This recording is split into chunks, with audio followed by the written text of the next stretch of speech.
ni chenro makamano biro bedo ka chopo higa mabiro. Mano gunde milion 10 mag bando motimo nyinyo. Odiochieng' manyoro bende wach makamano nomulo. Okang' makamano biro reso jo Kenya, kosi neno nade? Wach mar fertilizer kora aneno ka en gima kizungu wacho ni it is a long term solution. To ing'eni mondo jo Kenya bi okaw fertilizer mopur, bro yudo ka jo Kenya hinyre zaidi nikech bech ngima kaka wachiewo pile to wayudo ka essential commodities bechgi odhi malo.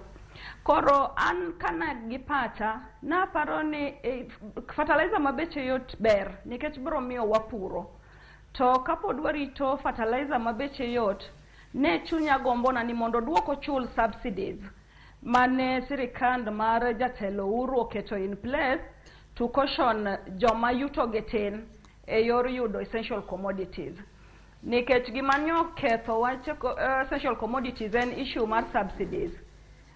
To nyoka winjo koler ahinya ni obro utie wach subsidies no because en immediate solution for now, but manyiwa in long term.